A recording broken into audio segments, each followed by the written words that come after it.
శీర్షిక భామా విలాసం. రచన భమిడిపాటి అనంత శర్మ గారు. వీరు బహుముఖ ప్రజ్ఞాశాలి, గొప్ప రచయిత, నటుడు, జ్యోతిష్య పండిట్. వీరు కాలేజీ ప్రిన్సిపల్గా చేసి రిటైర్ అయ్యారు. అనంత శర్మ గారు కథలు, నవలలు, నాటికలు ఇలా ఎన్నో రచనలు చేశారు. అవి వివిధ పత్రికల్లో ప్రచురితమయ్యాయి. వాటిలో కొన్ని ఆల్ ఇండియా రేడియోలో ప్రసారమయ్యాయి.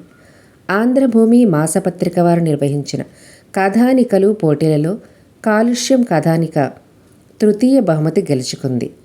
ఈ ఆంధ్రభూమిలోనే కీర్తి అనే నవల 1984 నుండి 85 వరకు ఒక సంవత్సరం పాటు ప్రచురితమైంది. ఆంధ్రప్రభలో దిక్కులు కలిసిన చోటు నవల, అలాగే బడుద్దాయి అనే అనుబంధ నవల ప్రచురింపబడ్డాయి. ఆంధ్రజ్యోతి దినపత్రికలో రిపబ్లిక్ డే సందర్భంగా నిర్వహించిన వ్యాసరచన పోటీలలో వరుసగా 1986, 87, 88 సంవత్సరాల్లో వీరి వ్యాసాలు ప్రచురితమయ్యాయి. వీరు 50 నుండి 60 దాకా స్టేజ్ నాటకాలు ప్రదర్శించారు. ఆంధ్ర తెలంగాణ పరిషత్ వారు నిర్వహించిన పోటీలలో 20 నుంచి 25 వరకు స్టేజ్ ప్రదర్శనలు ఇచ్చారు. అందులో ఉత్తమ నటుడు, హాస్య నటుడు, క్యారెక్టర్ ఆర్టిస్ట్, డైరెక్టర్గా వివిధ పాత్రలకు గాను ఎన్నో బహుమతులు అందుకున్నారు. ప్రస్తుతం వీరు జైమిని ఆస్ట్రాలజీ అనే యూట్యూబ్ ఛానల్లో 100కు పైగా వీడియోలు అప్లోడ్ చేసి వీడియోల ద్వారా ఆస్ట్రాలజీ పాఠాలు బోధిస్తున్నారు. ఇప్పటిదాకా వీరు రీసెర్చ్ చేసి రచించిన 5 జ్యోతిష్య శాస్త్ర గ్రంథాలు ముద్రించబడ్డాయి. అనంత శర్మ గారు రచించిన భామా విలాసం అనే నాటిక మొదటి భాగాన్ని చదువుతున్నది భమిడిపాటి విజయలక్ష్మి. హాల్లో ఒక మూలన గోడకు ఆనుకుని శీర్షాసనం వేసుకుని ఉన్నాడు 26 ఏళ్ల రవీంద్ర. అతగాడి తల్లి బాలా త్రిపురసుందరి వంటింట్లోంచి హాల్లోకి వస్తూ తన భర్త సచ్చిదానందమూర్తి వైపు చూసి, "ఏమండి, ఏం చేస్తున్నారు?"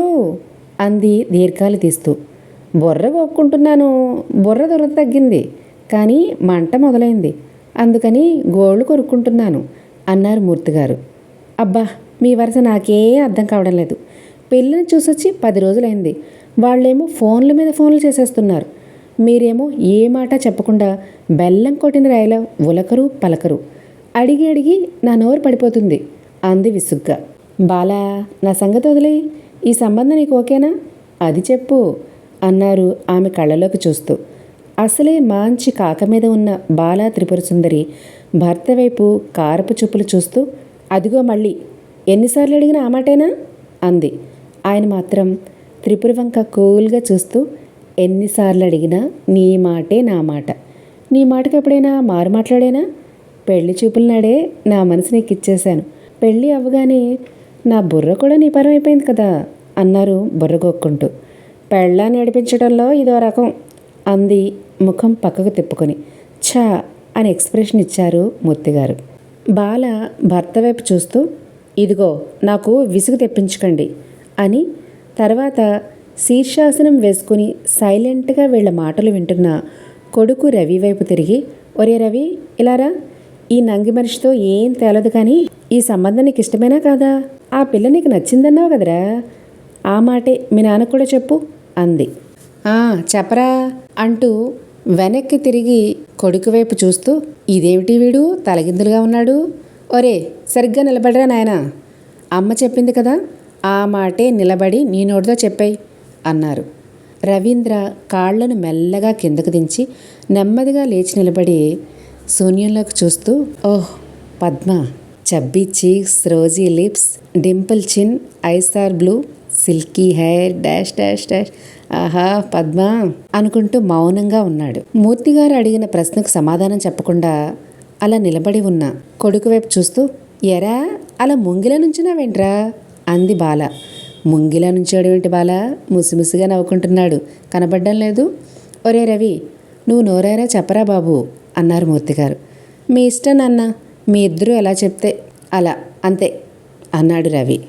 "Good bye Bala. వాడు చాలా టెన్షన్ పడుతున్నాడు. ఇంకా నీ మాటే ఫైనల్. చెప్పు" అన్నారు మూర్తిగారు. "ఏమిటా తికమకలు? ముందు మీరే చెప్పాలి" చెప్పింది బాల. "ఒరే రవి, కుటుంబానికి యజమాని తండ్రే, కానీ ఆ యజమాని భారత రాష్ట్రపతి లాంటివాడు. భార్య ప్రధానమంత్రి. పిల్లలు ఆడపిల్లలైతే క్యాబినెట్ ర్యాంక్ మంత్రులు, మగపిల్లలు సహాయ మంత్రులు. పిల్లలెప్పుడు తల్లి పక్షమే. అంచేత భార్య పిల్లల నిర్ణయమే క్యాబినెట్ నిర్ణయం.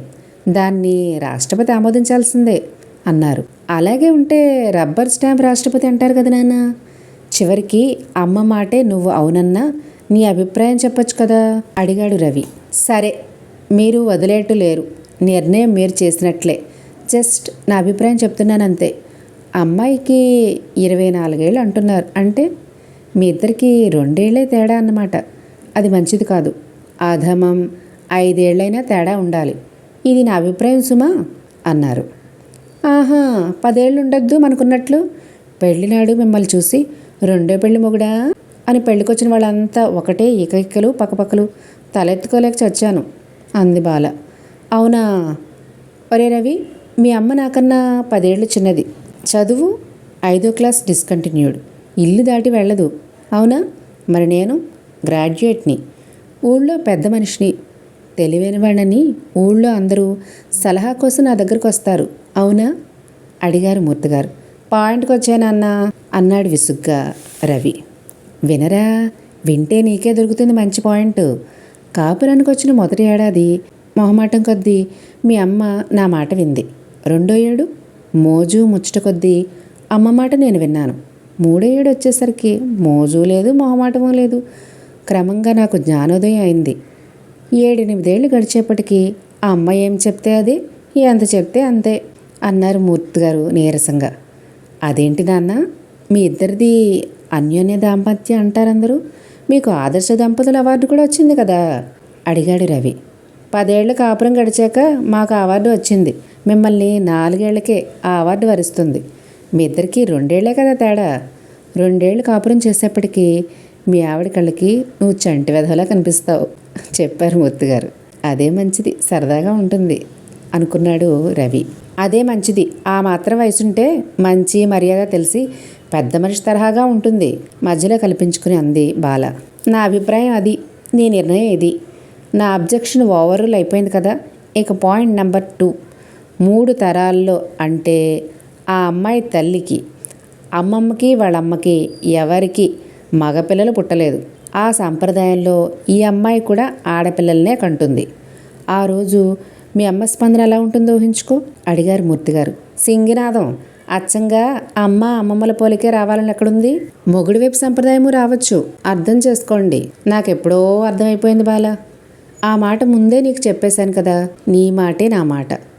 నువ్వు వాడు మరీ అడిగేసరికి మీ మాట తోసేయలేక మనసు విప్పానంతే. నా మనసులో అన్నిటికంటే సీరియస్ అబ్జెక్షన్, ఈ అమ్మాయికి అన్నదమ్ములు లేరు. అన్నదమ్ములు లేని ఆడపిల్లని తెచ్చుకోవటం తెలివైన పని కాదు అన్నారు మూర్తిగారు. ఆహా, మీ తెలివి తెల్లారినట్టే ఉంది. అసలు అదే మంచి పాయింట్ చెప్పింది బాల. నాన్న, అదే డెబిట్ లేని శుద్ధ క్రెడిట్ కదమ్మా అన్నాడు రవి. అవును రోయ్, నువ్వు అచ్చంగా అమ్మ పోలికే సుమా. వాడు ఎంతో పుణ్యం చేసుకుని పుట్టాడు. ఆ పుణ్యం ఊరికే పోతుందేమిటి? కొడుకు వైపు గర్వంగా చూస్తూ అంది బాల. ఊరికే ఎందుకు పోతుంది? వాడు అత్తారింట్లో పొలం పనులు, ఇంటి పనులు అవి చూసుకోవాలా?